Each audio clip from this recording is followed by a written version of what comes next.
we are opposed around the world by a monolithic and ruthless conspiracy that relies primarily on covert means, on infiltration instead of invasion, on intimidation instead of free choice,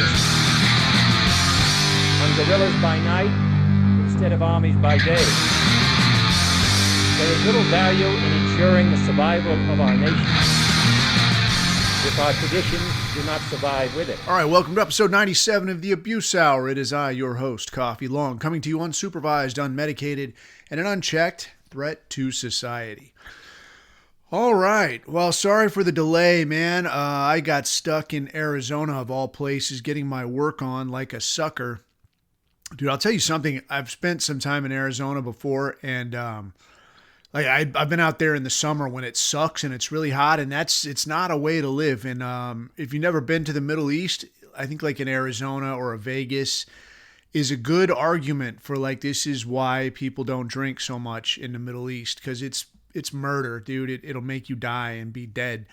But I was out there this time, and it was not so bad. It was a little bit cool. It's super dry, so you really got to plan ahead. But it was pretty cool. Got a little time outside, got a little work done, got a little shekels a-coming, so I can't complain too much. I can't complain too much, but I will anyway. So there's that. Anyway, so we're back once again with the ill behavior, and I've got some stuff I want to talk about. The election, some of the shit that went on there. You know, I'm going to try to not give any of the common broke takes that, you know, that have been running wild of late, but I'll give some takes. I want to go over some of the crazy shit that I saw that night, and then some of the stuff that's come out since, man, because there's some good material to look through, dude. It's a barrel of laughs. So I want to hit on this, and then I want to talk, you know, after we get done laughing about that, because it is funny. But after we get done laughing about that, then let's take a more serious look at some of the jackassery that's going on vis-a-vis Trump's picks.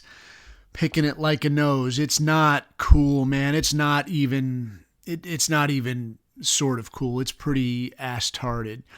Maybe not as ass-tarded as last time, but still incredibly weak, incredibly clunky. So, you know, we'll take a look. But first, I want to get my laugh on about some genuine, like, no shit white pill action. This Dan Bilzerian, I don't know if you know who this dude is. So this dude, I guess, and I'm not your Bilzerian enjoyer per se, but I mean, from what I know of the guy, what I've seen of him before, my understanding of him was that this dude was a professional poker player. And I guess, as I understand it, the guy comes from money, but plays poker and does pretty well. But he's this guy with this reputation, and I don't know what kind of program this guy's on or what kind of shit he was on or injected himself with, but he's fairly jacked for a middle-aged dude. But his deal was always that he would, you know, have his little videos or his little selfies or whatever, and it would always be with like this stack of hot ass. And like, look, I'm a fan of hot women myself, right? Yeah, I'm a fan. I like it. I like these hot women's. But here's the thing, man, is like, you don't shack up with them, man. You don't set up shop. You sure as shit don't allow them like free run of your fucking yacht. I mean, I can't imagine a more miserable existence. Right? I mean, it's like, to me, I think of it like driving a Ferrari or something, right? Like you see a Ferrari and you're like, oh, this is a well put together vehicle. Like, you know, it's the practicalities of, I don't want to drive the thing through fucking rush hour traffic. And I think that's where I'm going with this, is that, you know, you see one and you're like, oh, this is something very expensive that's, you know, known to be put together very well. And like, I'm not your Ferrari enjoyer. It might be a sack of shit, but as I understand it, this is a quality vehicle, right? But you get this vehicle, you walk out there and you're like, wow, this is, you know, conceptually, it should be really put together. It should go really fucking fast. This thing should be the deal. I would like to drive it around. I mean, how could you see that and not want to, like, you know, take it for a spin around the block? Let's get this thing out on the straightaway and see what it can do. Let's see, you know, let's fuck around. I think it's the same thing with hot women. Like, you see this and you're like, whoa, That's something special. I don't think I've ever got to drive one of those before. Yeah, how are you not going to be at least remotely interested in that? Of course. But then when it becomes the practicalities, like the practicalities of driving a fucking Ferrari, like where am I going to park this thing? Holy Christ, if I clip the curb with this thing, what is it going to cost to get this straightened out? What if some asshole opens their door into it? Ka-clang! Or God forbid somebody runs into you. I don't remember if you remember, it was, dude, it had to be like a year, at least a year ago. Some idiot in a Ferrari ran into me. And that was when I was driving the, 2 iterations ago of Doomsday Vehicle. And it was like the vehicle I was driving, like I can tell you now, because I don't have it no more, but I was driving this right side drive Land Cruiser that I had gotten my mitts on. And it was kind of a pain in the ass to get it like registered and all this kind of shit. But this fucking guy was hauling ass, because the guy ran into me and I'm like, holy fuck, what did I do? Am I the asshole here? Like, you kick yourself. You're like, what the fuck have you done? You know? And then I get out of the car and I'm looking, and like I was the guy making a left turn. So like your first inclination is like, yeah, you pulled into traffic like an asshole, you know? So I pull out here and like, bam, I'm like, shit. Like, what have I done? You know? And I stop and I get out and I look, and like there is skid marks from a block and a half back. And I'm like, what the fuck did you do, man? And this guy's looking at me, what fuck, bro? You fucking pulled in front of me, bro. And I'm like, I'm looking at it and I'm like, no. Just because the way the thing was situated, this dude skidded for, it was at least a block, dude, a solid block of like laid down rubber. And the way the street was like it's bending around. So like I was already out of the lane, and it's a double yellow line, and this dude had like skidded across the lane, clipped the back of my Doomsday Mobile, and like knocked it over a good few feet. So I stopped and I'm like, fuck, like not only did I just pull out in front of a Ferrari, like I fucked up my Doomsday Mobile too. But I'm kind of like checking it out. Like, nah, this works fine, dude. There's nothing wrong with my car. And I look at this guy's car and he is fucked. Like, this guy is shot the fuck out. Like, you're not walking this off. Like, this thing's getting towed. It might be done.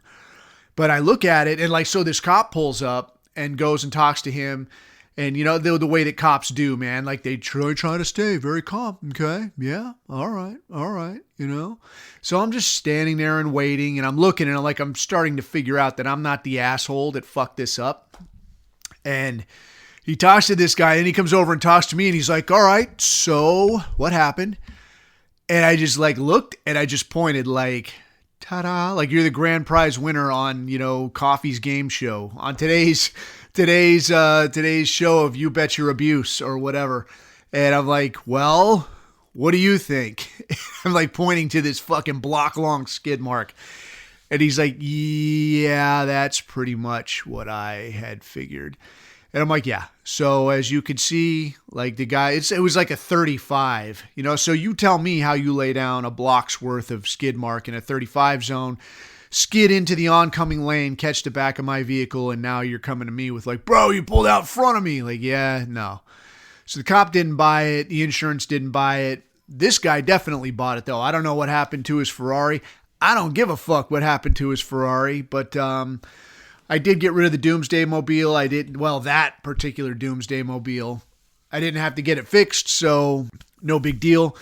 But yeah, I have since channeled my funds into a whole other Doomsday Mobile. But I digress. What I was getting at about this Ferrari situation is what if either some guy in a Doomsday Mobile pulls out in front of you, or you're just a fucking asshole doing like 70 in a 35, and then you run into somebody. Now what?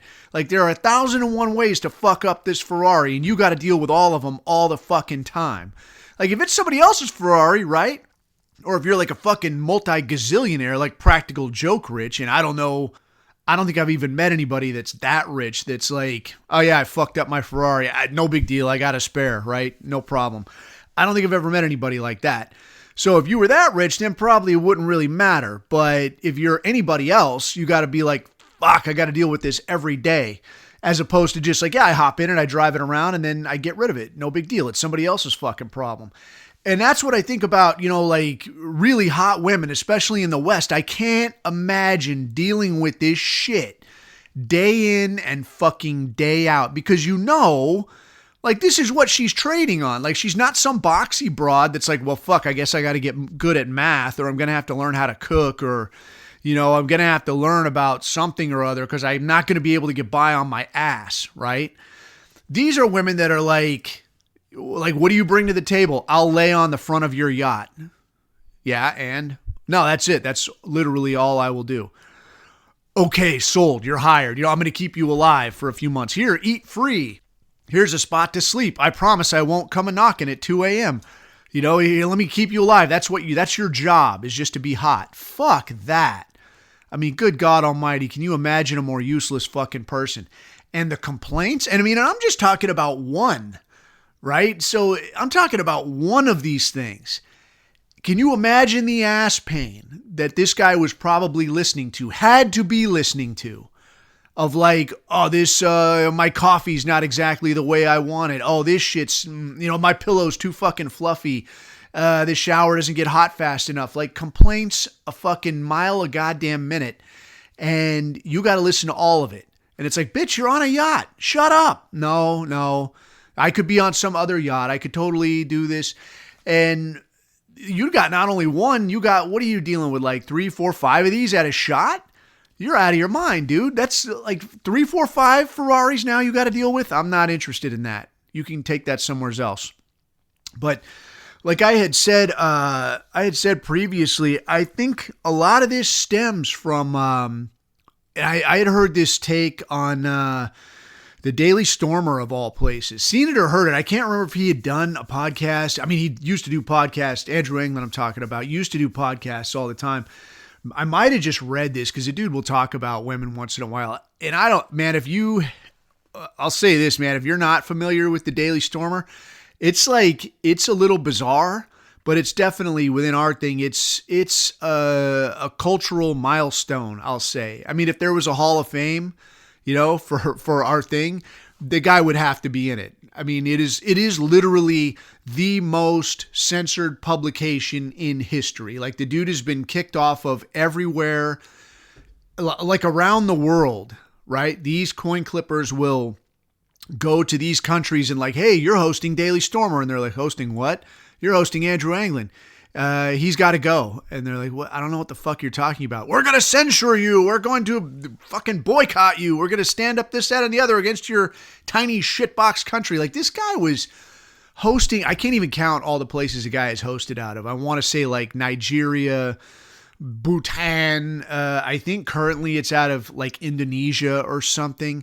I mean, all over the world. And these coin clippers are hunting for this guy.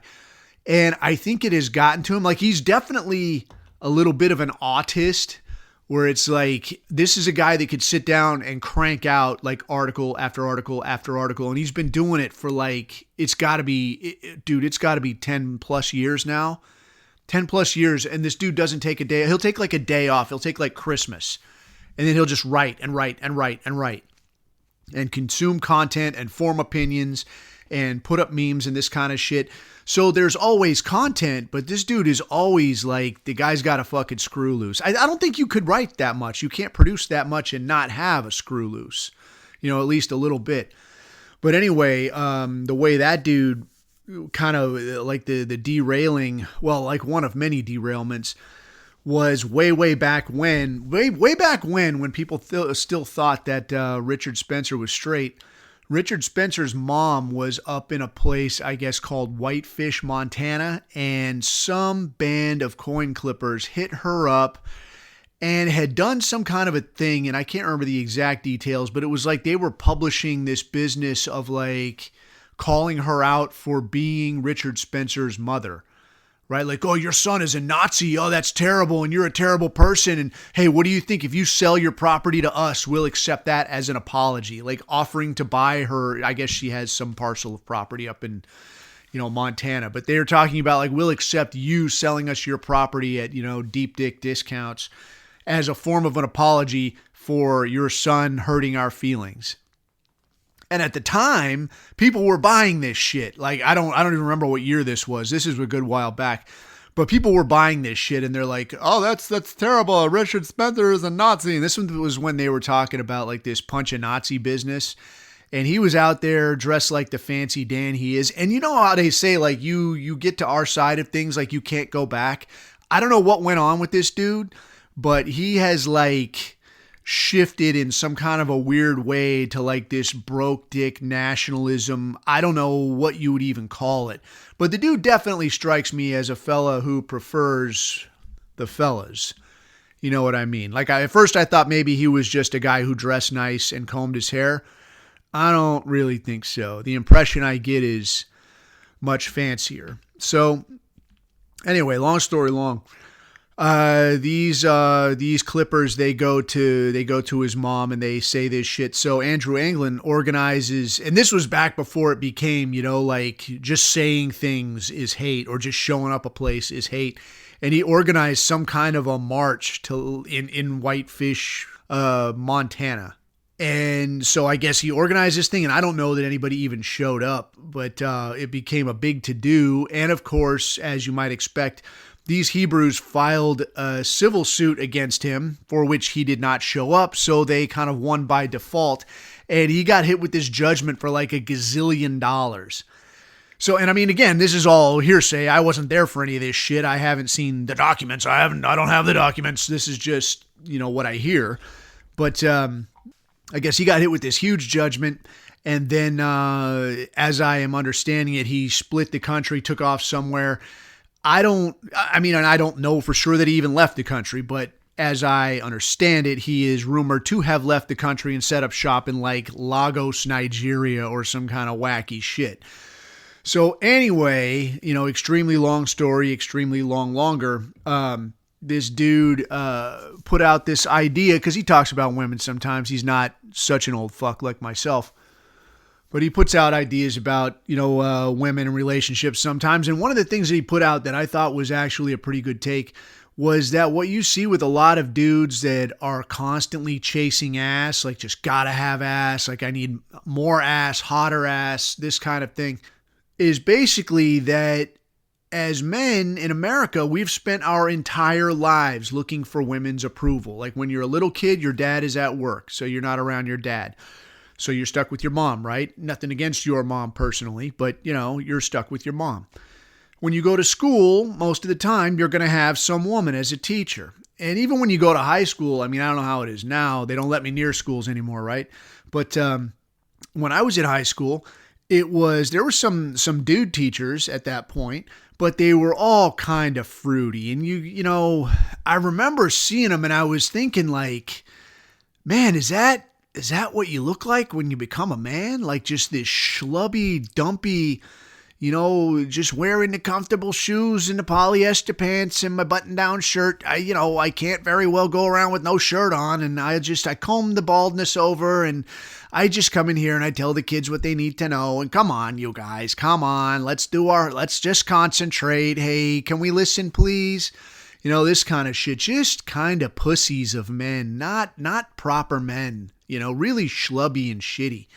But the women, even in high school, it was like bitches. I mean, incredible bitches. And I think in retrospect, you know, I can't help but think that they were such bitches because they're getting you right at your, you know, right on the cusp of, you know, being a man. You're rapidly approaching manhood, and this is their last chance to really break nuts on a guy like you, right? And they're going to lean in good, man. And I got leaned in on non-fucking stop. And I just thought that was normal. Like, this is just what you got to deal with. You know, you're a young dude. You're going to have these women howling at you. Come in here. I want to talk to you for a minute. What is your problem, mister? Just who do you think you are? And I'm like, what kind of stupid fuck woman question is this? Who do I think I am? Let me check my underwear and see what it says there. Let's take a look, shall we?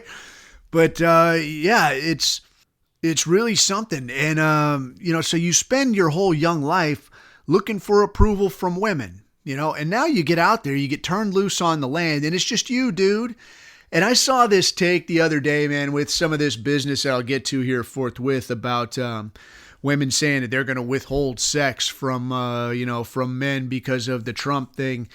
And it's like the meme, like the gag of it was they're showing a clip of The Dark Knight and, Batman beating the shit out of Heath Ledger, beating the shit out of the gay cowboy. And he's saying, "You can't do anything to me." And it's saying like women who are saying they're going to withhold sex because Trump is president. And underneath that, it's like responsive men who haven't had a hug in 6 years.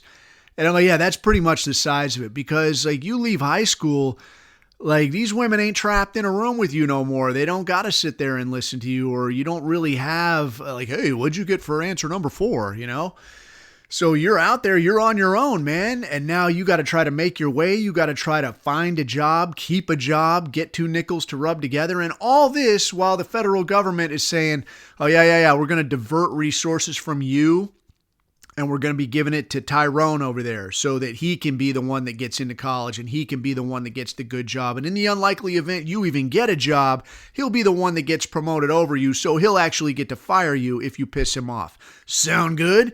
Like what could be better than that? So this is the predicament that you're put in as a man. So when I look now back at this Bilzerian kind of a thing where he's got like 5 hot women surrounding him, like to me, this is like that young man indicator of like, am I doing good? Am I doing good? And like these bitches are never going to tell you you're doing good. They don't give a half a fuck about you. They give a fuck about themselves. They give a fuck about like, yeah, I get paid to lay on a yacht right now, but is there a bigger yacht I could be laying on? Is there a sweeter deal I could possibly get? Let me get in my phone and take a look, man. And now that's what you're competing with, times 5 or 6. And I would honestly rather walk into traffic than do something like that.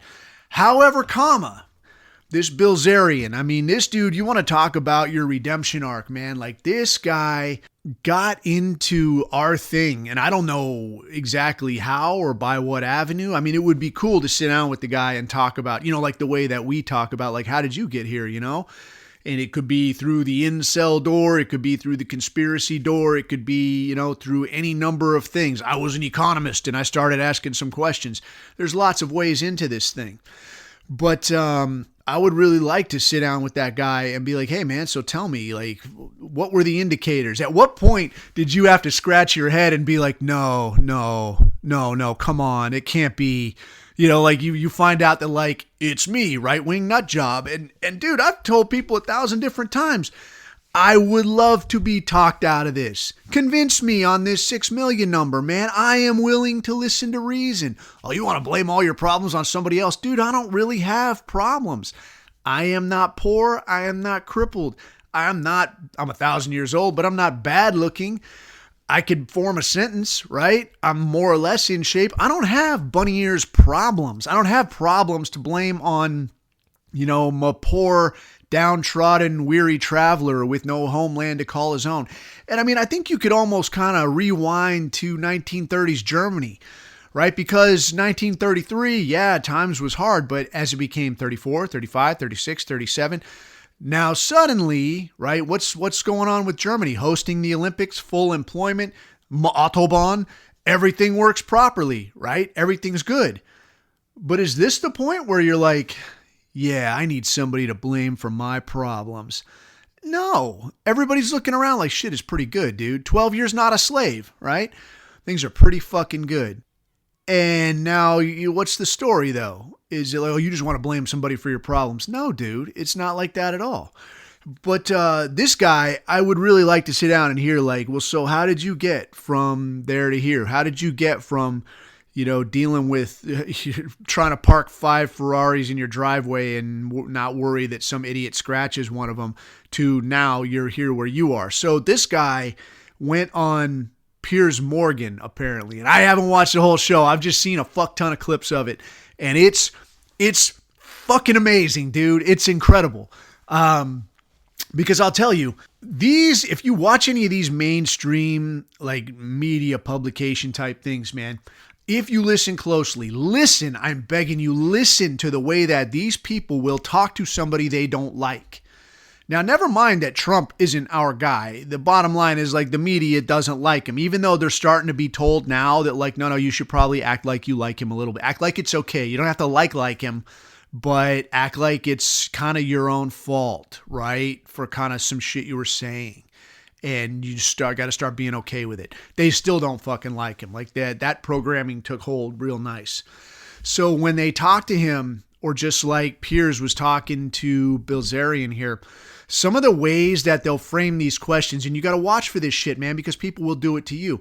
What you'll hear is some of these little, how can I say, these turns of phrase, these conversational parlor tricks, where they're very much steering the conversation. They're putting words in your mouth, putting thoughts in your head. And sometimes it's not even in your head.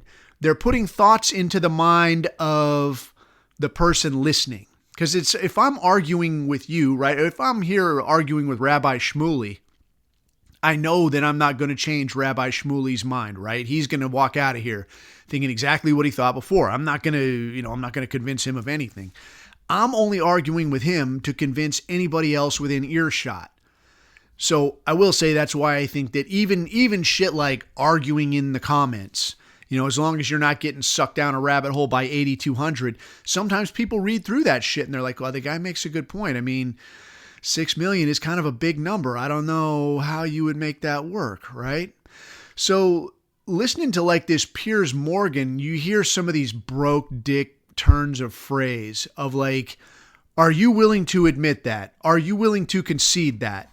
Won't you at least admit? Or like one of my favorites was, well, so you're just XYZ. In this case, so you're just someone who hates the Jewish people. So all of these things are designed to turn what you're saying into something else. All right. This deal of like, will you concede that? Will you admit that? This kind of a thing. This does two things. One, this says that you were wrong about something, and it tells you that what I'm asking you to concede to or admit to is the right thing. So in a situation where you're wrong and I'm right, now I'm leading this conversation. And everything we say after this, all right, the viewer or the listener or somebody spectating this is going to see this through the lens of, well, that guy was wrong and this guy was right. He already admitted it, so probably he's going to be wrong about everything else. It's not going to be like a total win, right? But anytime you admit, it's like a point against and a point for. So now you're starting from behind the eight ball, right? So this is something you don't want to stand for. Won't you at least admit? No, I won't fucking at least admit. All right, will you just at least admit that you're full of shit? How about that? Let's start with that. Like, who's running this fucking interview? Second, this business of, oh, so you're just XYZ. This is something that, and to the very few, like the one or two women who listen to this, this is not a personal attack against you. This is just a way that women argue. And I've argued with plenty of women. If I'm good at nothing else, I'm good at arguing with women. But this is a method of arguing that women will use. And this is to essentially reduce, any number of points that you have. You might have a nuanced and multifaceted take on, this, that, or the other thing. But when somebody says, oh, well, so that's reducing it to one thing. What they are doing is taking all of your points, all of your issues, whatever it is that you were going to bring out, shoving it into one folder, if you like, and it's going to be a folder that they were ready to address. All right. So if you were arguing with like your wife or your girlfriend and you're like, hey, every Friday, every Saturday night, you're out with your friends, you're out there getting fucked up. I'm, back here hanging out by myself, or, I got to call my friends, but I can never plan on anything with you. And then when you want something from me, then I got to be at your beck and call. Everything is on your schedule. Okay, so you got like a few different things that you're trying to address here. It's, you don't know where she's at, what she's doing. She's out getting fucked up. Are you paying for this or not? I don't know. And then, ignoring you when you might want to do something. And then if she wants to do something, you got to ignore your friends and come out. So you've got like a few things there, right? This would be reduced to like, oh, well, so I'm never allowed to do anything with my friends. All right. So what you see there is all of the things that you had concerns about have been chunk, like scrunched down into like, you're saying I can never do anything with my friends. And using these terms, these absolutists, these hyperbolic terms like always, never, every, all, none. This is, again, a way of making your conversation or your line of argument look stupid. All right. And if you want, you can consciously do it. I mean, you can do it to these people just as well. So you're saying that people in our country should never, ever look out for their own interests and they should only look out for Israel. Is that what you're telling me, Piers? Oh, no, that's not what I'm saying at all, right? You could do that if you like. I don't know that, a lot of times we don't need to do that because we tend to deal just in truth. So these are parlor tricks, right? So that's the way it would work, like if you're arguing with the girlfriend, the way that pretty much all of us have.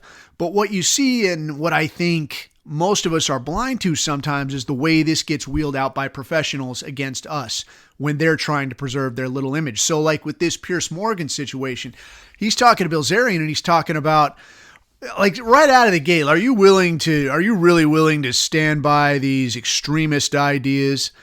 And then he's talking about like, well, so you're just a person that hates all Jewish people. Like, so he's very much reducing. Oh, no, you just hate everybody because for no reason at all. Like one day for no reason at all, I got up and just started hating on him. At the end of it, Piers had nothing, dude. He had nothing. And at the end of it, I honestly feel like he looked at this and he knew that he wasn't going to have a fucking leg to stand on. And he had these phrases. He is a professional. Maybe he's used these before. But I really think, if this guy had it written down, I wouldn't be surprised a bit as like a last resort to just roll to it and be like, well, this is amazing. I don't know. Or he didn't say amazing. What did he say? Like I'm gulp-founded or some English shit. Some kind of weird limey expression, right? I'm stuck in the chimney, I am. But he's talking about, he just sits there in silence for a second and he's like, I don't know how this is going to play out. How do you think this is going to play out now that you've said this? And the idea there is like, I've got no argument left. All I can do is make you worry that you're going to look stupid. Why would you look stupid? And, during the interview, it was pretty wild, man, because Bilzerian, he's got the zeal of the newly converted, if you remember back to, and if you've been in art thing any amount of time, you know the deal. Like when you first started figuring these things out and you're like, motherfucker, can you believe this? And you're like grabbing people off the street and like, do you know how much money goes to Israel every year? Can you believe this shit? And you start seeing these things. You're like, the Federal Reserve, do you even know what fractional reserve lending is? And you just start grabbing people and you're like shaking them like, you son of a bitch. And then it occurs to you, eventually after a year or two that like, yeah, man, people are programmed against that shit. And if you've got the balls to be saying something about it, you got to remember that like everybody else is still scared shitless that like, dude, don't say anything, man. You're going to get me fucking fired. But what I really like about hearing Bilzerian's takes, and I've heard him on Jake Shields, and Jake Shields, same thing, man. Maybe not the brightest bulb on the tree, but the both of these guys, I think, I really think because both of them come from a career or a background where you can't really fuck with reality, right? Jake Shields was a fighter, a pretty fucking good fighter, as I understand it. He was a UFC guy, he's a jiu-jitsu guy. And in that situation, you can only bullshit for so long, right? And I think you kind of get it into your head in some of these situations, like whether it's, guys that come out of the military, guys that were fighters, or like Bilzerian being a poker player. Like when the numbers are there, right? When the stats are there, this guy keeps getting fucking 4 of a kind. That ain't right. It ain't fucking right. It's not fucking mathematical. And the people that deal in these reality type situations, you see this absolute bullshit and it just sticks in your craw. Like it's like a splinter in your mind. You know what I mean? And this dude gets out there and he's like, Piers is trying. He's trying his best, to hold down the fort. And he's like, so you deny that these things happen, these horrible, you make light of it. And he's like, no, I don't believe this happened. It's not mathematically possible. And he's talking about this number of camps, this number of people. This is what you say the population was. This is what we know for sure. And now there's this many bunny ears survivors. It's not possible. And Piers, and this is when he just kind of shifts to like, I'm gobsmacked. I'm simply, whatever. I'm trapped in a carriage wheel or whatever the fuck it is, that British TV announcers say when they're quite beside themselves. So how that plays out, man, again, as with most things, I do not know, dude, but I am interested to see. My best guess is that Piers is going to get a visit from Big Rabbi, and I think he's going to get his dick smacked for one, because, like we know that their only real power lies in you not looking at them. right? Like Dave Chappelle says, right? Like whenever it's, if it's a group of blacks, it's a gang. If it's a group of Italians, it's mafia. And if it's a group of Jews, it's a coincidence. And you should never talk about it. So I think he's going to get his dick smacked, and probably this will be the last you hear about it. And maybe Bilzerian, they try to smash him, on the down low. But I mean, he mentioned Kanye, and he's like, look what they did to Kanye, right? I mean, that guy had $1 billion fucking dollars. I mean, if it was me, I could see having $1 billion and just cashing out and being like, there, I have fuck you money now. I need to start saying fuck you. But yeah, they smashed that African butt good. This Bilzerian, though, I don't know. Who the fuck knows? I would be willing to bet, I think, that he's probably got a few shady dealings in some kind of direction. I don't know that you could be a guy with a yacht and not have a few dirty fingers someplace. I don't know. So it wouldn't be surprising at all, if you were to find out that like, oh yeah, Dan Bilzerian indicted today for something extremely petty that could have only been uncovered by a lot of deep diving by a lot of small hats, So we'll see how that pans out. Best of luck to him. And if Piers Morgan shows up next time with a black eye, then you'll probably have a good idea why. Moving along, man, we burned a fuck ton of time talking about not really anything, but I wanted to get to this election thing because it was a barrel of laughs, and it continues to pay in hilarity. But I don't know, man, there's some things some things that need to be mentioned, and some things to laugh about, and some things to be aware of, I suppose. So right off the top, my prediction at the time, earlier on, I really thought the fix would be in, man. I really thought that they would hand it to that African in the same manner that they handed it to Stuttering Joe. I thought that we would get at least a solid 4 years of more gays, more immigrants, more jackassery, more women in the streets, more of this shit. As it turns out, such is not the case. She got blown the fuck out, long and short. And I was watching on election night, and I'll tell you what, I learned a little something about myself. You know how some cats, they'll get stuck watching a movie or stuck watching, a series, and like, I got to watch one more episode or whatever. Like, I don't really have that, man. I don't really give a shit. But when I was watching this election, and I can flip between like 5 different channels and look at like, well, what are these guys saying? What are these guys saying? What are these guys showing? Or who's calling this? Man, I sat there till late as fuck and like, holy shit, dude, I want to see what everybody's saying. And then you start looking at like, well, who called it first? And did anybody have to reverse grip, Because I have seen a few times in elections where like a news channel wants to be the first to call a thing so that people will stay on that channel. And they'll want to be the first to call it. But then, something funky will happen, and it'll be like, oh, yeah, the African vote just came in from downtown, and, we got to reverse, on Pennsylvania or whatever. But, yeah, man, I sat there till the wee hours watching all the stuff. And something I had noticed was that a lot of these channels, like a lot of these like hardcore leftard channels, like your MSNBC, and then pretty much like the big 3 of like ABC, NBC, CBS, the stations that used to be like where you'd go to get your news. Like all of these were like, as it wore on and it started to become apparent, last time when the Trump thing happened in 2016, and it was fucking meltdown o'clock, man. Like people were out of their fucking minds. These people were crying. I mean, Rachel Maddow like breaking down. This is where we are. This is what America. Oh my God! And it was fucking hilarious.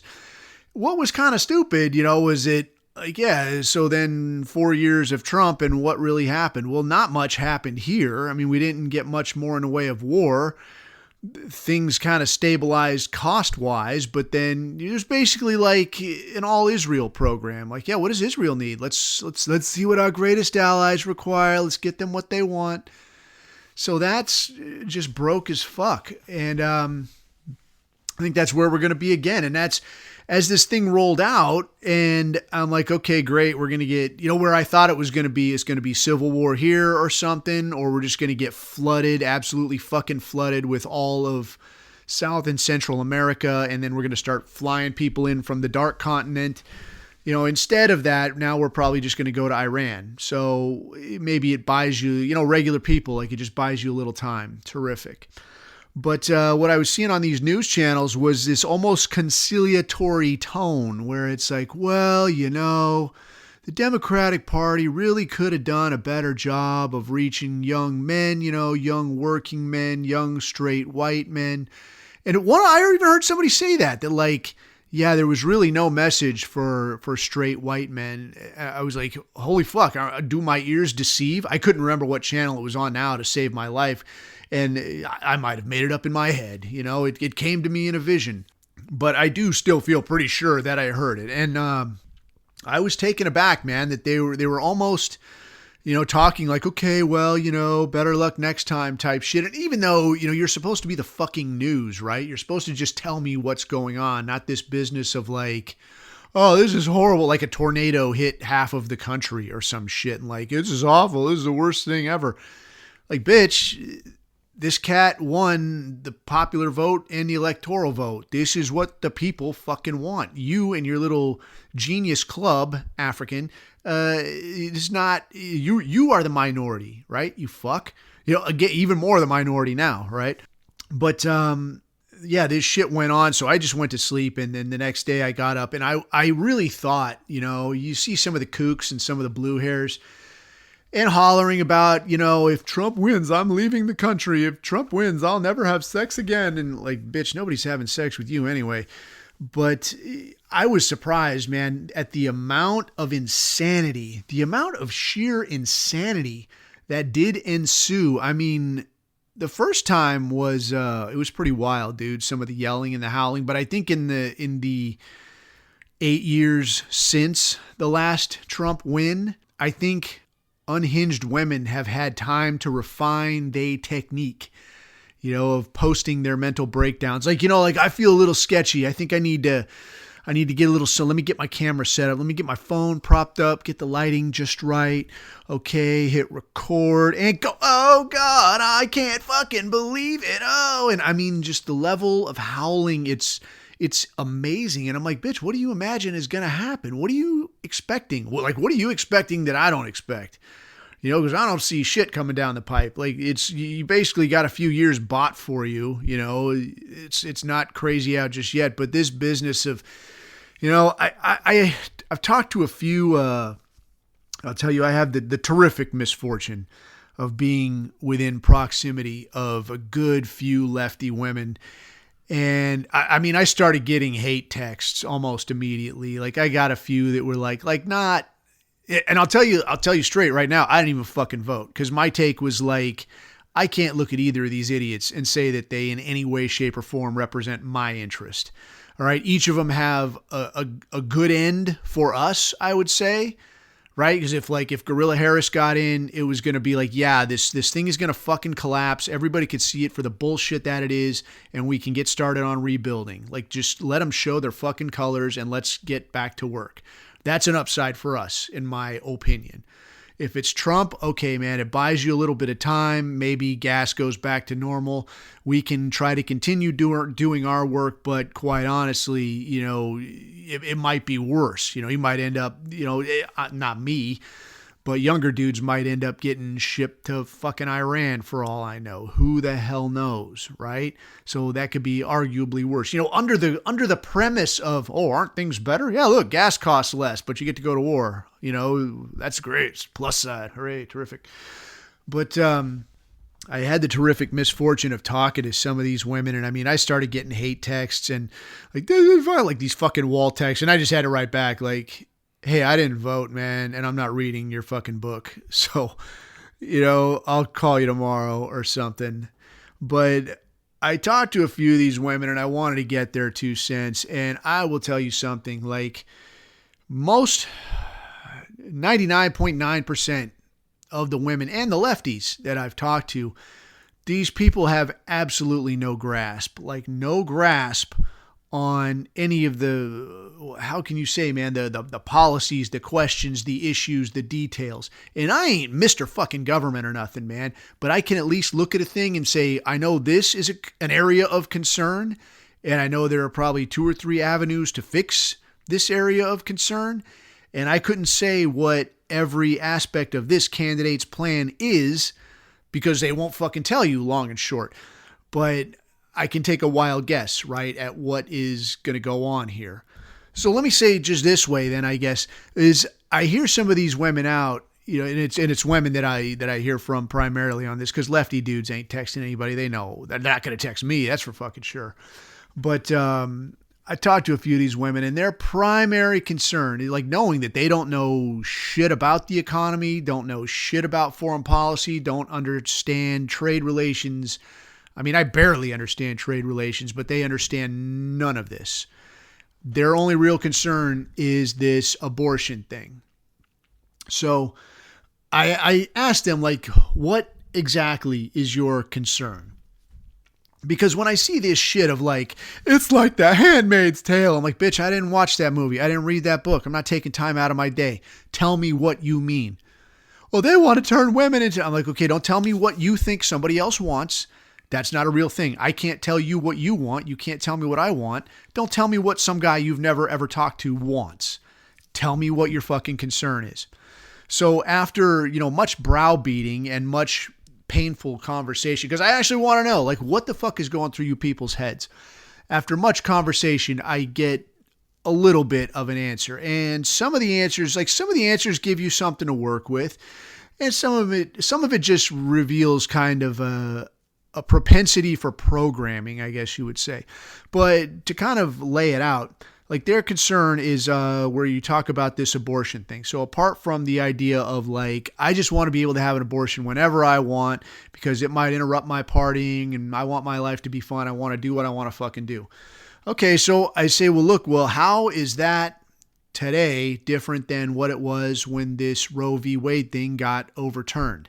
Because understand, this Roe v. Wade thing, this ruling by the Supreme Court, that deal, that did not ban abortion. All it did was the federal government is saying, just, we're not putting our hands on this. This isn't our fucking problem.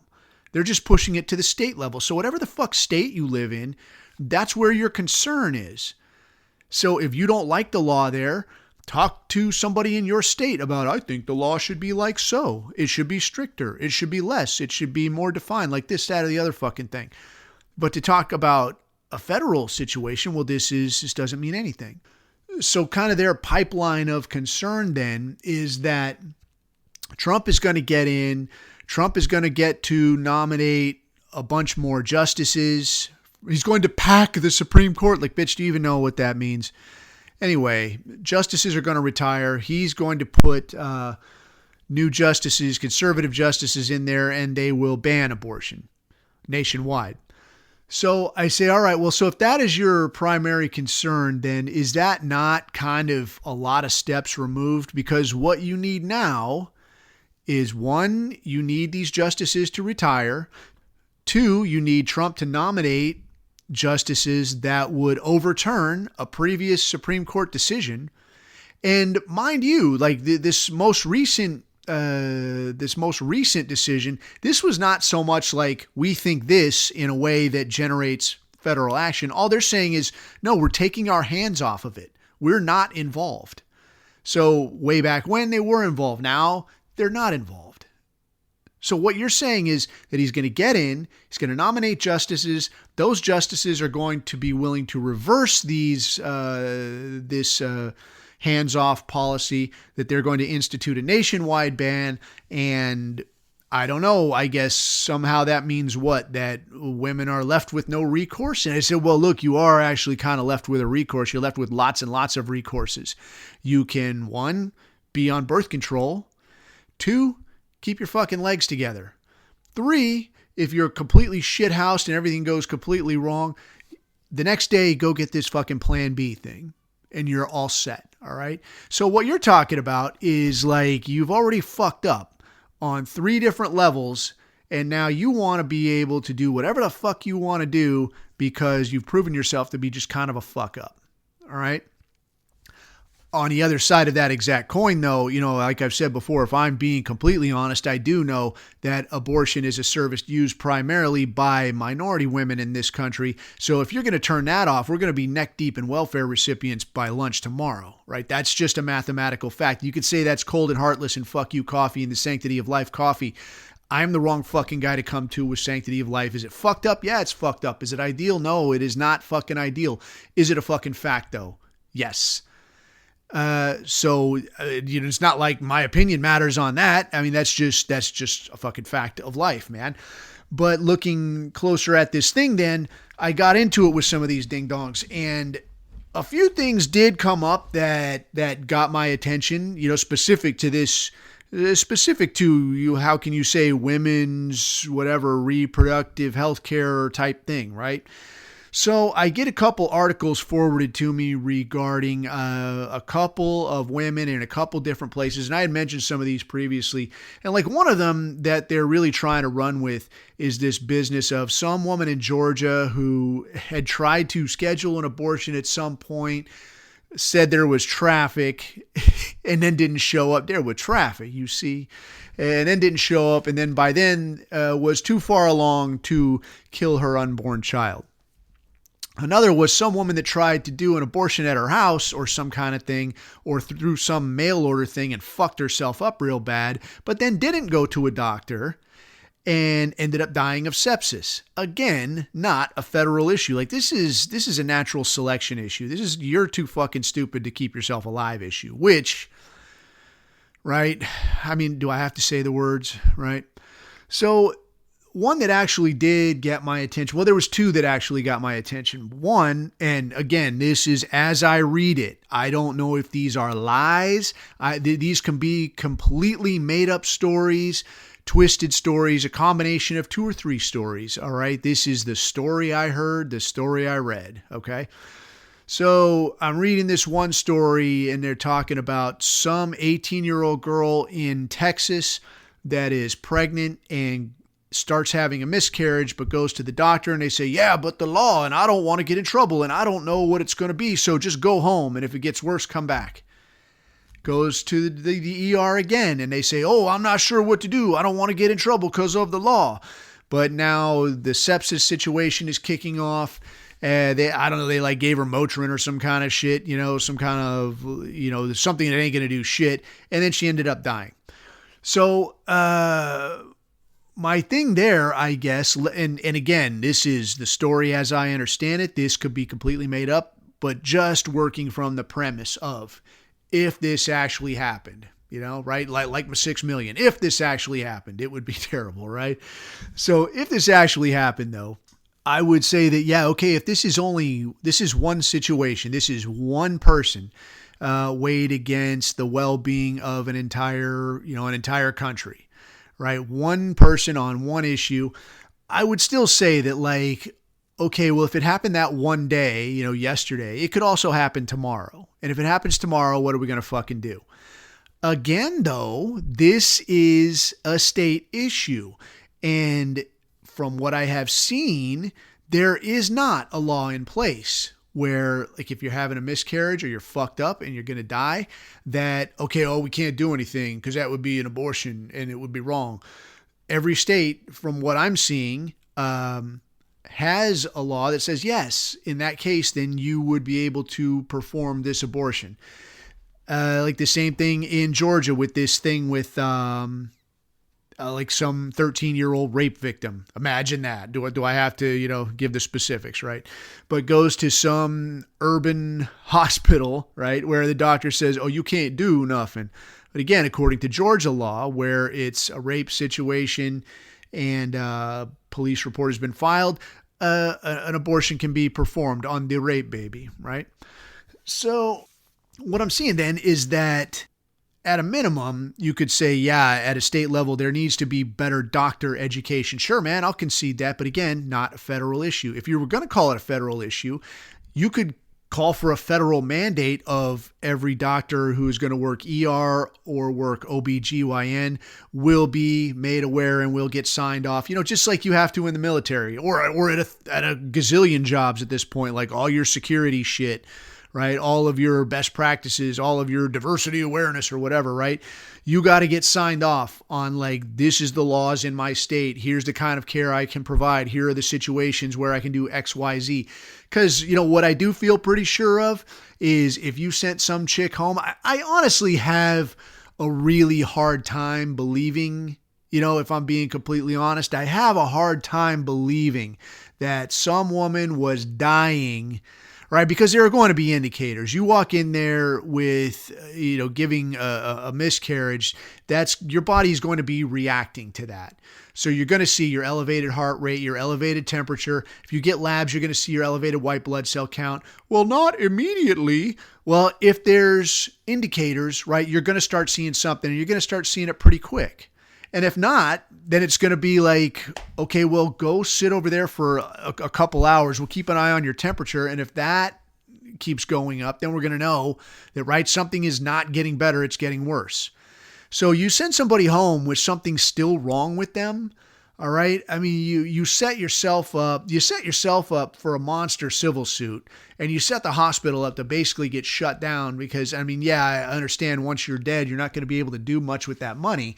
But I mean, everybody you work with is going to be like, dude, you fucked everybody up here. Get everybody in here, get a fucking consensus opinion. And then if we all got to go to court and say like, yeah, it's a bunch of doctors' opinions against who? Against somebody that wasn't there? Nobody's going to fucking hit you for that. Get the fuck out of here. There's something in medicine called the Good Samaritan law. And the deal there is that if you're as a regular person, you can, I don't know, this might be useful to know, but anytime you're rendering aid to someone that you feel needs it, right? Like if somebody's knocked out on the side of the road and bleeding out of their head, you're a regular person, you can go and help them and not be held liable. So long as you're practicing within your scope of practice, right? Like if you're a regular person, you don't know shit about, anything medical, and you see some pregnant woman that's, I'm calling 911. I'm about to deliver. And you're like, no, I know what to do. I've seen this on TV. And you're like, get boiling water. And you're going to like dump boiling water on her. Okay, well, you're outside your scope of practice. You don't know what the fuck you're doing. Now you would be liable. Right. And again, I'm not a lawyer. This ain't legal advice. This is just, as Coffee understands it, but I got a pretty good handle on this. So again, as long as you're rendering aid to someone who needs it within your scope of practice, there's not a way you can be held liable. So if you're an ER doctor, woman comes in that's obviously pregnant, shows signs and symptoms of possible septic reaction, stuff that includes elevated heart rate, temperature. If you get a chance to get labs, I mean, who knows how long that takes, right? But shows every indicator that her body is rejecting what's currently inside of her. And this could go wrong real fast. I mean, what is her O2 saturation, right? I mean, there's a lot of tools you've got here before you arrive at like, yeah, just go home. You're fine. If any of these medical professionals would have said like, no, man, I see that something is not right here. Something is not within normal limits. Something needs to be done. This is within my scope of care to do. All right. And I'm going to do it. There's not a way that you can be held liable, because imagine if you were held liable in some kind of a way. Like imagine the prosecutor that would have to bring that case. Like, dude, if you bring this, it comes in like, yeah, guilty. Like this guy thought she was having a miscarriage and did an abortion, and we decided that she wasn't in enough peril, right, to justify this. Okay, well, yeah, that's well and good, but what do you do to every other person now that goes in there? Like the doctor is going to be like, I don't know, I can really help you, dude. I got to be very, very careful because somebody I worked with went to prison for doing what he thought was the right thing, right? So that would really fuck things up. So like one, realistically, it wouldn't happen, again, realistically. But even if somebody wanted it to happen, cooler heads would probably call in and say, man, whatever the fuck you do not do that. Do not prosecute that person for rendering care within their scope. All right. Just the same. Again, let's assume the worst. Like, let's assume that it all went this way. Again, this can be fixed with something as simple as, right? Like, hey, look, new mandate coming out. New OSHA mandate. You got to sit through this. You got to demonstrate knowledge of your state's laws and regulations regarding this situation. Miscarriages or whatever your state's laws are on women's reproductive health or abortion or whatever you want to fucking call it. Simple, dude. You don't need a whole ding-dong candidate for that. But instead, you don't get that, because what do you get instead? You say, well, yeah, no, but it should be between a woman and her doctor. Okay, well, again, now we're right back to I should get to do whatever I want, right? And that's a childish way to do anything. So it really is, man. Like, it's around and around in circles with that conversation. And I mean, honestly, I feel like until the people that are so hardcore, like ready to die on that hill, are ready to say, all right, man, let's have an honest conversation about this. Let's nail down some definitives. Because my first question is like, okay, well, how do you feel then about if a pregnant woman gets killed by a drunk driver, is he charged with double murder? Oh, well, yeah, that's her baby. Okay, all right, there. What if a drunk driver hits a pregnant woman and she just miscarries but doesn't die? Does he still get charged with murder? Well, yeah, of course. Okay, well, you can't have it both fucking ways. All right, so you can't say like, oh, you killed my baby, you drunk. Okay, well, no, it was just a clump of cells. Nothing happened. Nothing even happened. There was nothing there. Nothing ever there. All you did was just, you were uncomfortable for a little bit and I damaged your car. No big deal. No harm, no foul, right? Or you could say, all right, dude, let's define this thing. Let's figure out what's going to be cool, what's not going to be cool, who's going to be responsible for what, and then start making fucking laws. But again, at the state level, dude, at the state level, because it's not a federal thing. But the other part of this was they got at this. I hear a lot about, they're talking about this woman. And they're talking about, well, she didn't really have a fair chance and she had a really short runway. Like, short runway is one my new favorite phrase. She had a really short runway and didn't get a chance to put her policies out there and make her case. And my thing was like, look, man, like let's suppose that you're 1,000% spot on with this whole women's reproductive health issue. And this really is the big fucked up fuck story that you say it is. And women are being neglected and people are being hurt and doctors are being confused and all this shit is going on. Okay, you're the vice president. You got years to get this in front of people. You are the vice fucking president. Hold a press conference every day. Because what else were you doing? No, they had her locked away because she can't be trusted to talk in public. Because she turns into a mumbling dumbass and starts quoting fucking Marx, all right? Unburdened by what has been. All right, it's straight out of fucking Marx. And I had to explain that to this woman. They're like, yeah, some people, you can get away with this shit and you just think it's a cute phrase. You can't pull this shit anymore in America. There are too many autists. There are too many autists that are going to hear that and be like, that's a dog whistle. That's Marx. I know what you're fucking doing. You can't pull that shit. And that's what she was doing again and again. So you had years, though. You had years to get this in front of people. And I said, look, man, if this is the case that it is, I shouldn't be hearing it from you. I should have been hearing it from her 2 years ago. I should have been hearing it like forever ago. If she knew old Stuttering Joe is still planning on running, you could at least have the guy's back, maybe set yourself up for another go as vice president. And if not, at least keep your name out there so that the next time up, maybe it's you, right? But you didn't do that. You didn't do any of that shit. You had this whole time where you could have gone on fucking Rogan. Because, I mean, if you look at your Trump, I mean, where did he really make his money? Like in a big picture sense, like where did that guy really make his money? The McDonald's thing was a fucking monster. The Rogan thing was a fucking monster. The trash truck thing was fucking genius. I mean, I don't like the guy per se. I mean, as advertising and that kind of shit, it was fucking brilliant. The dude went on Rogan and talked like a normal person. He's still working it, right? But he just talked. He didn't go out there and just fucking spout word fucking salad and suck. And she could have done this, man. You got invited on fucking Rogan, but instead you went on that other thing and clucked like a ding dong. So this is what you get. So this business of she had a short runway, like, bitch, you didn't have a short runway. You had all the time in the world. And this is how you spent it. You spent it going on like fucking Haktua or whatever with that other Jewish chick. So you could talk about whatever. But I mean, broke is a fucking joke. So yeah, some of the top shelf reactions, man. Jimmy Kimmel, dude, to see a otherwise grown man crying about a woman not getting elected, like that's just embarrassing, dude. And you should choke yourself just on pure principle.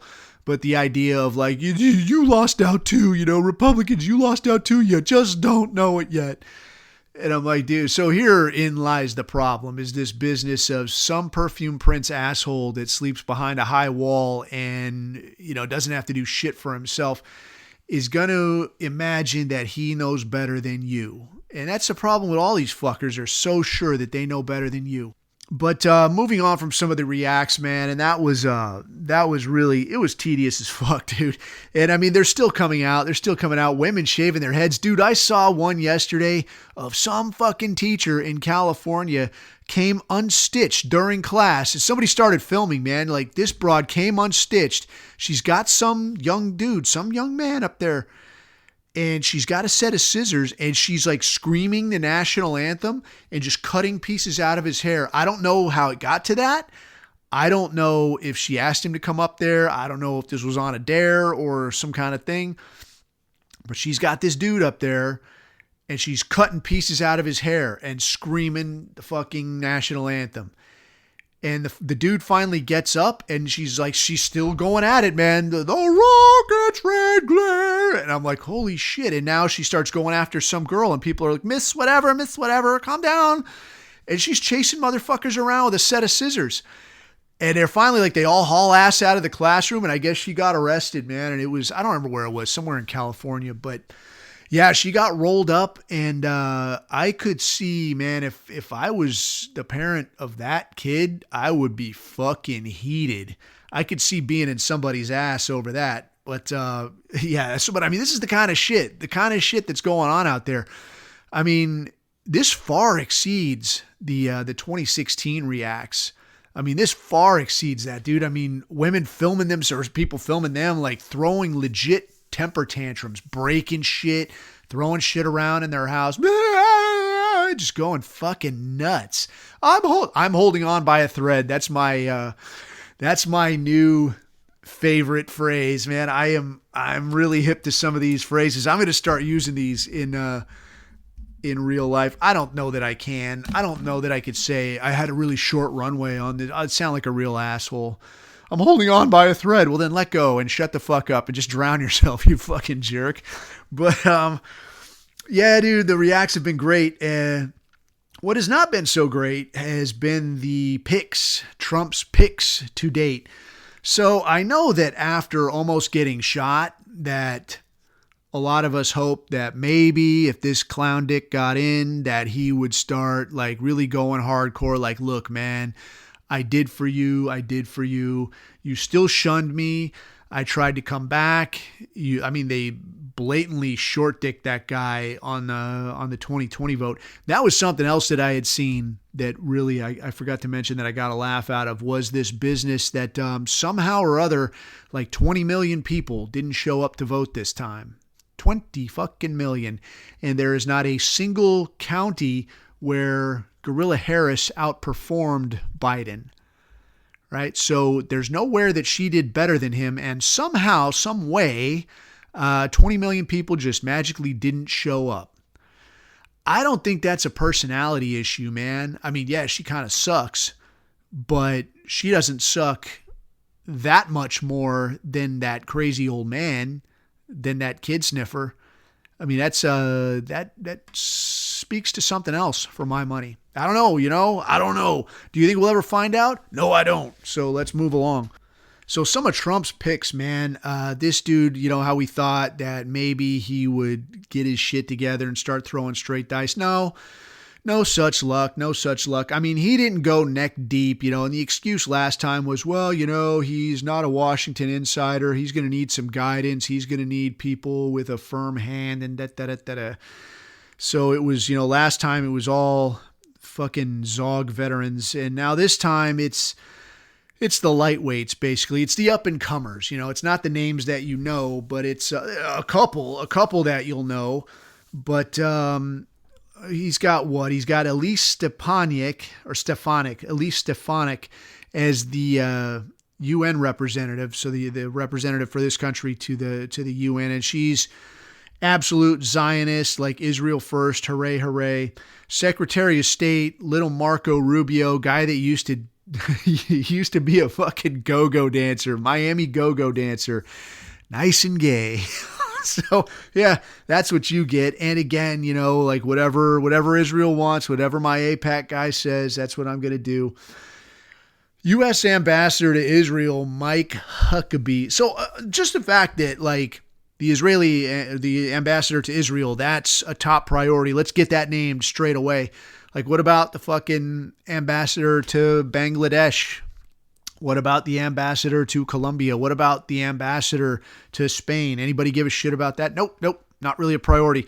Let's get eyes on the ambassador to Israel, Mike Huckabee, if you like. He's got South Dakota, Governor Kristi Noem as the Homeland Security Secretary. I don't know. I mean, she's got that, she did that thing with the transgender, whatever, men playing women's sports thing. Apart from that, man, I mean, South Dakota, what the fuck goes on in South Dakota? I don't know. I don't think I've been to South Dakota. Might have to check it out. Either way, I don't imagine I'm going to see anything that says, oh yeah, that's our guy is the Homeland Security Secretary. Anyway, you know what I just thought of? I have heard that South Dakota is a place where you can be, what do they call it? Like a migratory resident, right? Like I live out of my RV, and that's like basically your residence. So you can get all of your shit in South Dakota, like your driver's license, register your vehicles, stand up a fake business, this whole fucking thing out of South Dakota. So you're like a nomad, I think is the deal. Nomadic resident, some kind of shit like that. I might do a thing on that, man. I'll do a look up on that and do some talk on that, because that might be good to know. Good to know, you never know. Anyway, the thing I wanted to hit on, the guy I wanted to hit on a little deeper though, and this is, people are talking about this, and I want to say it's funny. I also want to say it's lame. Is this guy Peter Hegseth that's going to be Secretary of Defense? He's going to be the SECDEF. So this guy's 44 years old, and dig this, man. I've seen some of the memes, and they've got Lloyd Austin out there looking like a dipshit. And I mean, yeah, the guy's a fucking diversity hire. We all fucking know that. The guy has at least been around the military and can speak the language of the tea sippers. You know what I mean? The language of the cake eaters. In that sense, I'm not saying he's a better choice, and neither of these are good choices. I mean, just like this whole fucking election cycle has been, neither of these are good choices. But, the memes are like, oh, look at this badass motherfucker. He's going to be the SECDEF, and look, he's working out, and he's a white dude, and he's got the guns, and he's the shit, and oh, fuck, Putin better be scared. And like, yeah, great, fucking terrific. But I look more into this guy, and I mean, fucking hell, dude. I mean, in a nation of 360 million fucking people, is this really the best guy you can get? You know what I mean? Is this really the best guy you can get? You listen to this and you tell me. So this guy, all right, Peter Hegseth is 44 years old. He's been married 3 times. He got married the first time in 2004 to a woman named Schwartz. Oh, God. This apparently is, so he married some woman named Schwartz, was married to her for 5 years. This was right after he graduated from Princeton. So he graduated from Princeton, got a gig in 2003 at Bear Stearns as a market analyst. So you do the math, all right? He's getting, he's pulling himself up by his kosher bootstraps here, right? Gig at Bear Stearns, market analyst, marries someone named Schwartz. All right, so he's off to a good start. He gets into the, what the fuck was it? Well, into the Minnesota National Guard. So they're pitching him as like Mr. Military, Mr. Ass Kicker. And listen, I'm not knocking National Guard dudes, all right? If you were a National Guard guy and you're like, man, I was in there for the fucking money. I got to shoot a little bit. I walked around in the woods with my friends. It was a good fucking time. What the fuck? Yeah, cool, man. Or if you were the one National Guard guy that got downrange and you got it the fuck on and you burned fuckers down and you walked tall and okay, cool, good for you, man. This guy is not that guy. This guy is not out there saying, yeah, man, did it for the college money. This is bullshit. All right. This is fucking bullshit. So this dude, all right, gets into the Minnesota National Guard. straight away get stationed at Gitmo, at Guantanamo Bay, dude. I talked to somebody that worked at Guantanamo Bay once. I talked to some chick, and she taught me how to make a drink, and I can't remember how to make it no more. But it was basically one of those foo-foo girl drinks that was like, it was called, what the fuck was it called? Oh, it was called liquid THC is what they called it, and I don't fucking know why.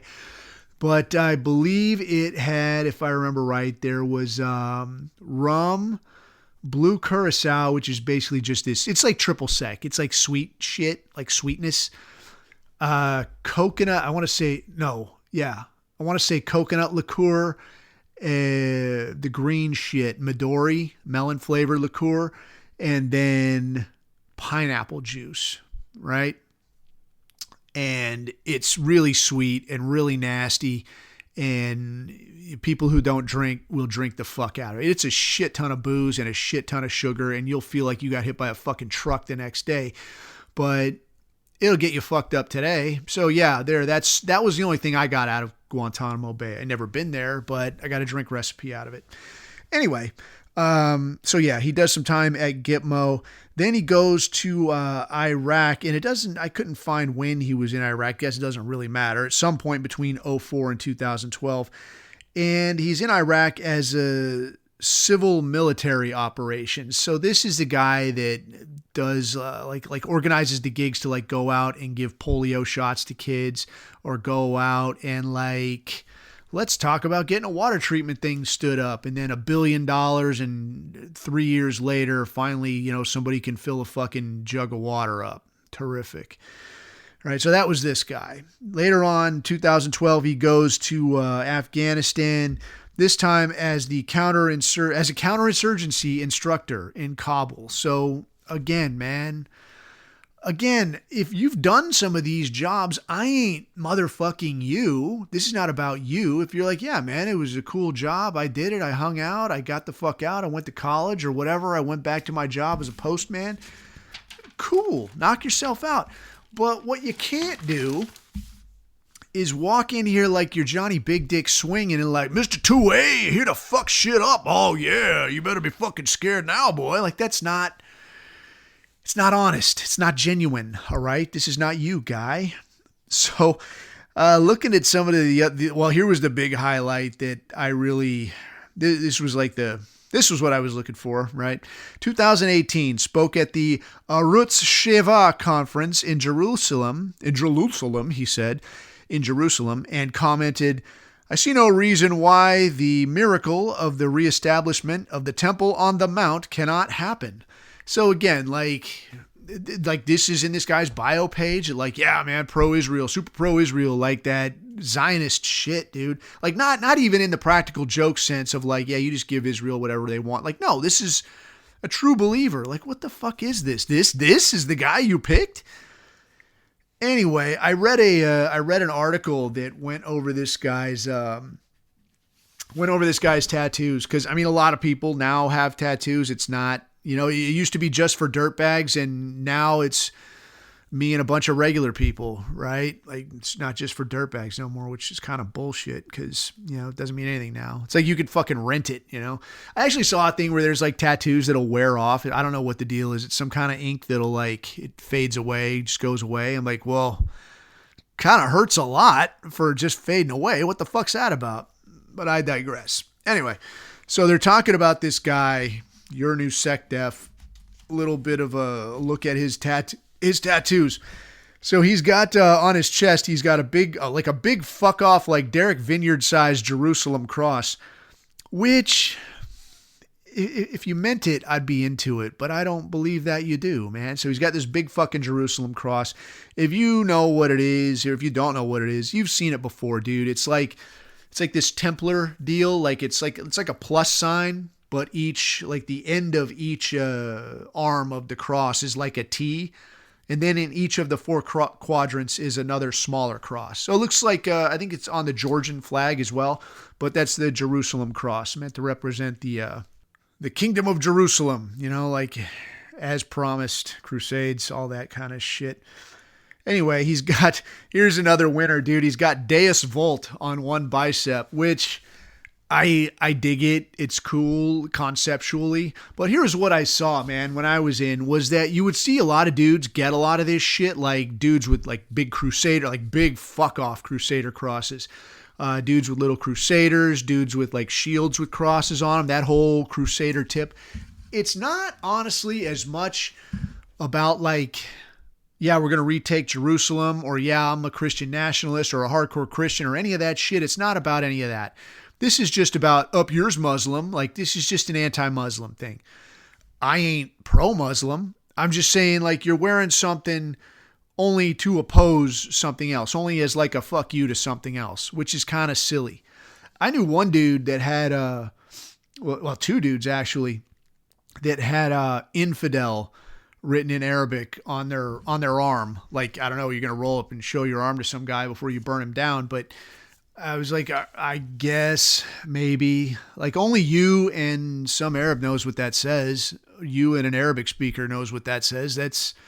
What's that about, dude? I mean, I don't know. I don't know. I have a hard time like putting something on my body that would be like, hey, fuck you, certain population. Like, I don't think I could, I put like a happy merchant, with like a bomb pointed at him, like a big, like fat man and little boy aimed right at him. And like, he's hand rubbing and like, oh no, but like looking at the sky, right? I want that. I want it right here where it's going to hurt a lot. And then I can show it to people. I can't see really doing that. I don't know that I would do that.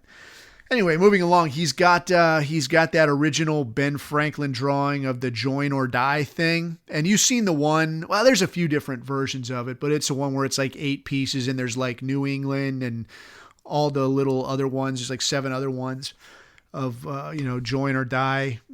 And what else here? He's got a big fucking cross, like a giant fucking cross with a sword through it. And this, I guess, is in reference to what does it say here? Matthew 10:34, that I come not to bring peace, but a sword. Okay, great. But do you mean it? But do you, though? Do you, civil affairs guy? Do you bring a sword, or do you bring dental equipment? Because I don't really see you. I haven't got to the part yet where this guy fucked anybody up, right? I ain't seeing it. Anyway, he's also got We the People written in that good calligraphy script, and he's got 1775 in Roman numerals. I mean, this is the Roman numerals thing. This is very college girl to me, not my cup of tea. I see some cats with it. If you dig it. I don't, maybe it's just me being petty. I don't like things that college girls can ruin. I don't like college girls ruining things in general, but I think that is actually one. If you want to put a date, just put a fucking date, Holmes. Or if you want to do like a founded in whatever your birth year is, put it in fucking Roman numerals like you're, a corporation or some shit.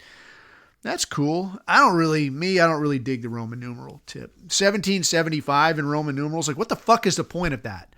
Stop it right away. All right. It's just weird. All right. Anyway, he's also got, so there's definitely a theme running here, right? He's got 13 stars around one elbow, which, actually is a pretty cool idea. I think just artistically, it's a cool idea. And I'm sure that it was some tattoo artist that came up with that was like, well, I guess, because the deal with elbows, like elbows are kind of a pain in the ass to contend with. Like, I have some ink if you're not getting the point. Elbows are kind of a pain in the ass to deal with, because it's like a round area, but on a bending thing that's also kind of straight. So it's a real motherfucker to like, what the fuck can I put here that's not going to look stupid? And it's also rougher skin. So you have to figure out something that's like, it can't be like a real fine line, like a portrait of your mom or some shit, because it's going to end up looking like a catcher's mitt. You don't want that. So this idea of 13 stars, yeah, that actually plays pretty nice, man.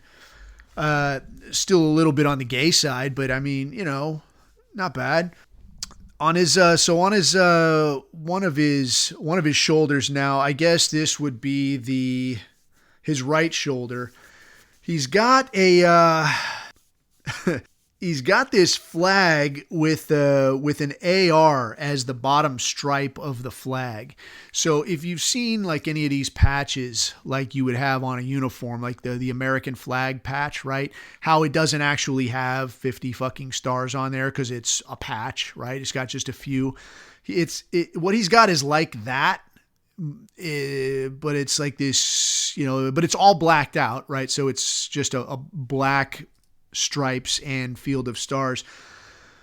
So there's not, 50 stars. It's kind of like a more stylized logo looking flag. But then the bottom stripe of the flag is an AR-15. So again, obviously like this is kind of like a 2A kind of a looking thing, right? Like I get it.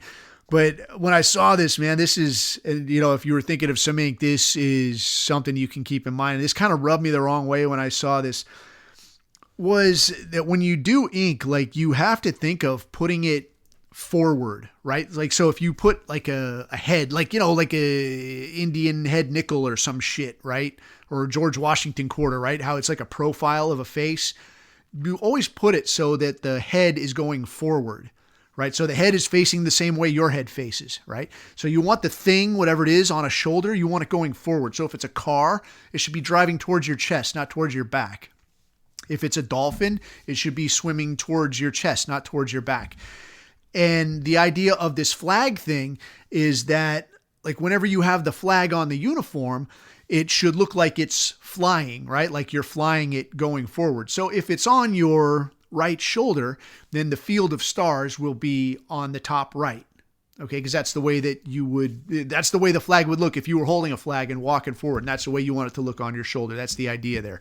So when you see dudes in uniform, you'll notice that like whichever side, if they have a flag on their uniform, right, it'll be situated like that, where the field of stars is situated forward, just like a tattoo should be. But the issue here that rubs me the wrong way is he's got this flag and it's sitting properly where like the field is on the top right. So it's flying forward, but then the gun is situated, like the AR is situated, so it's pointing backwards, like pointing at his back. And I'm like, yeah, like this is really fucking irritating, dude. And when I look at it, I think, dickhead, you could have just reversed this image. Like any fucking artist could just do this, like stick it in the fucking computer and like blip, like reverse there, and now spit it out, put it on the other shoulder. So the gun is pointing forward, the flag is pointing forward, and the flag looks normal. Like when you look it up in a textbook, when you look up an American flag in a textbook and the field of stars is always in the top left, right? It looks weird to me. It's always weird to me to see it at first when it's on a right shoulder, like on a uniform, and you're like, why? Yeah. Because that's the way it has to sit to be flying forward. But it's going to be a tattoo, guy. You can do anything you want with this. So put it the right fucking, the right way. Put it the more normally recognized way. And plus, you'll have your gun pointing forward, so you won't have a tattoo sitting fucking backwards. Who the fuck did this to you? I mean, you do what the fuck you want, but it's, whatever, man. Knock yourself out. It's not like this guy was burning down anybody anyway. Who gives a shit, right? So on the other, I guess it's on the other shoulder. Maybe he had this one here first, and that's why he couldn't put the flag there. He has a 187th Infantry Regiment patch. I guess that's his National Guard crew or whatever. I don't know. I didn't bother to look up anything about the 187th. I don't know that... maybe they're cool motherfuckers. Maybe they drink like fish. Maybe they like to fight. Maybe something. Maybe they're all power lifters and he was happy to be there. I couldn't say. Maybe they're really cool motherfuckers. I don't know. Or maybe it's just a place that this guy worked for, one weekend a month, 3 times a year or whatever the fuck it is, right? I don't know, dude. So I didn't bother to look it up. I don't imagine I'll ever look it up. But this guy, one of his quotes, I don't know where this was, man, but talking about like his way ahead, he was talking about how the Gaza situation should be handled. And his takeaway was Israel will be stacking bodies because Netanyahu is not messing around. Like, dude, so basically, this is a guy, I never met the guy. He's a Fox News commentator. For my money, he's Handsome Dan, man. If I could look more like him than I look like me, all right, cool, dude. I'd probably have a lot more women like beating on my door. Coffee, can we hang out? Can I look at your backwards tattoo? Yeah, come on in. Let me put on something more comfortable. Let me slip into this shit, right? But, he's Handsome Dan, and that's well and good, man. But when we get down to it, I mean, for my money, like, this is a guy that didn't really do much ass kicking, but still somehow fancies himself an ass kicker and wants to get out there and prove it to the world. And that is a dangerous motherfucker. The guy who with an axe to grind, that is a dangerous son of a bitch. So who the fuck knows how this plays out? It could be, it could be much like a lot of things where nothing really happens. It could be something where some really bad shit happens because this guy is playing in a league that he is not suited to play in. I guess, like everything, we'll have to wait and fucking see. But to wrap it up, I wanted to, what do I have here? I wanted to wrap it up with a little Albania posting, a little more Albania posting. Again, I never been to Albania. I don't know if Albanian is even a language. I'm sure it might be. I don't know. But never been there. Don't really have plans to go there. Just somehow I keep seeing it. And so here you are. So in Albania news, it appears that Giorgia Meloni, the prime minister or president, whoever the fuck they have in charge, broad running the show in Italy, was looking to deport like just a few dozen of their fucking gazillion African immigrants. They were looking to deport a few dozen of them, with 7 of them, Bangladeshi and Egyptian men, to be sent to a remigration camp.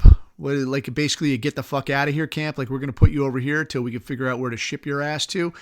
They had a camp like this stood up in Albania. Lol.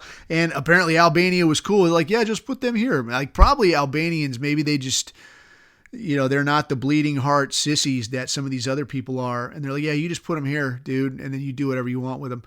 However, a Italian court blocked this move, saying that people could not be deported unless the place that they were going to be repatriated to could be deemed safe. And they mean like safe, like everywhere safe. Like, you can guarantee that you're going to ship this guy over there and he's not going to get stabbed in the street over a cricket match.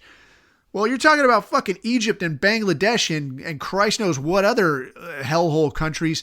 No, there's not a real way you can guarantee that, can you? So basically all this was a way for Italian courts to make it so nobody could ever be deported again, right? So I don't know what that means for Albania, if that means that, like, yeah, these guys are just stuck there, or you get to live in that camp now, or maybe Albania is going to turn them loose and let them hang around there. I would sure as hell hope not, because I haven't even been there yet. But yeah, I mean...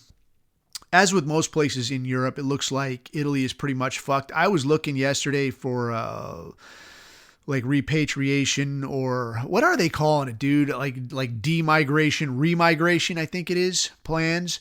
I was looking for like what's going on. Like in Germany, I'd heard France was doing some of this, but I mean, is it too little too late? I'd love to see it really pick up. With as much as... people have been taking cues, apparently, like looking at the Trump thing and somehow seeing it as better than we see it as. And I don't mean to piss on it all. I mean, I guess it does buy us time, and, maybe we'll get some good out of it. Maybe things will just suck at a steady rate instead of continuing to get worse. But there are world leaders that are taking cues from him and maybe starting to look at, like, maybe we get some of these idiots out of here. Maybe that's a better idea. So I am going to keep fingers crossed. I will remain hopeful, because what else can I remain, right? I will remain hopeful, though, and with a bit of luck in 2025, we'll see the trains run on time, and it'll be Africans as high as an elephant's eye, all getting shipped back to the dark, dark continent. But time will tell, and we shall see. But until next time, keep your eyes on the horizon, keep your neck out of the noose. I have been Coffee. These are my takes.